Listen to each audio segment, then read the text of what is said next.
ఒక రోజుని మా అత్తవారింటి నుంచి తిరిగి వస్తుంటే రాజమండ్రి గోదావరి బ్రిడ్జ్ నుంచి వస్తాం కదా.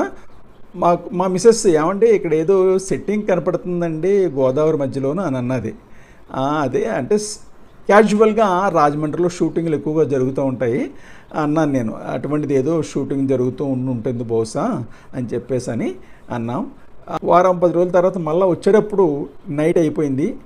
అప్పుడు కూడా మా మిస్సెస్ గమనించింది, ఏమండి మొన్న చూసినటువంటి బోర్డ్ సెట్టింగ్ ఏదైతే ఉందో ఇంకా అలాగే ఉందండి, పైగా ఇప్పుడు లైట్లు కూడా వెలుగుతున్నాయి అని అంటే అప్పుడు నాకు అనుమానం వచ్చింది. సాధారణంగా షూటింగ్ అంటే ఒక రోజు 2 రోజులు 3 రోజులు జరిగితే మహా అయితే ఎక్కువ రోజులు ఉండవు. ఇన్ని రోజులు ఉందంటే ఇది సెట్టింగ్ కాదు, ఇది ఏదో ఉంది, తెలుసుకోవాల్సిన విషయం అనమాట. అలాగని తెలుసుకుందామని ఇదిగో గోదావరి బండ దగ్గర ఏపీ టూరిజం దగ్గర రేవు దగ్గరకు వచ్చాను. ఏంటి అని వాకప్ చేస్తే అది రెస్టారెంట్ అట. ఈ మధ్యనే పెట్టారట రెస్టారెంటు, ఫ్లోటింగ్ రెస్టారెంట్. ఇది ఆహ్వాన కిచెన్స్ అట. నిర్వాహకుల యొక్క ఉద్దేశం చాలా ఎక్సలెంట్. ఏం చేతంటే మరి బోట్లో మరి డైనింగ్ చేస్తూ మరి గోదావరి అందాలని తిలకిస్తూ అది ఒక ప్రత్యేకమైనటువంటి అనుభూతి. ఇప్పటివరకు రాజమహేంద్రవరానికి లోటుగా ఉన్నటువంటి ఈ ఫ్లోటింగ్ రెస్టారెంట్ అనే కాన్సెప్ట్ని ఆహ్వాన కిచెన్ వారు తీసుకొచ్చారనమాట.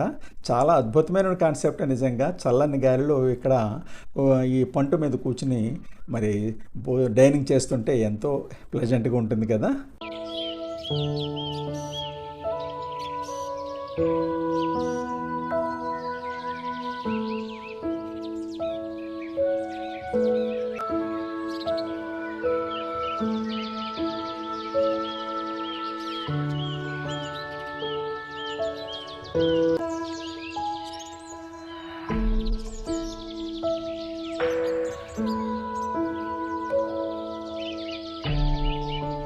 ఈ గోదావరి డెక్ మీద అంటే ఆహ్వాన కిచెన్ 2వ భాగం ఇది.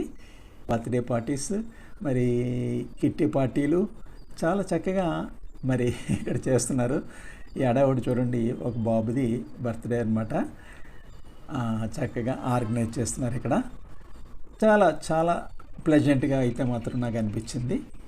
ఈ గోదావరి పంట మించి మనం చుట్టూ చూసినట్లయితే నైట్ టైం ఇదిగో దూరంగా పుష్కరాల రేవు అది కూడా మనకి ఆ విధంగా కనపడుతూ ఉంటుంది.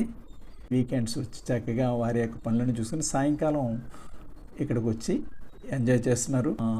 Rajahmundry railway bridge, old bridge అది, ప్రస్తుతం యూజ్లో లేదు. దాన్ని ఆ విధంగా లైటింగ్ తోటి డెకరేట్ చేశారు. ఆ విధంగా ఎంతో ఆహ్లాదంగా అనిపిస్తుంది.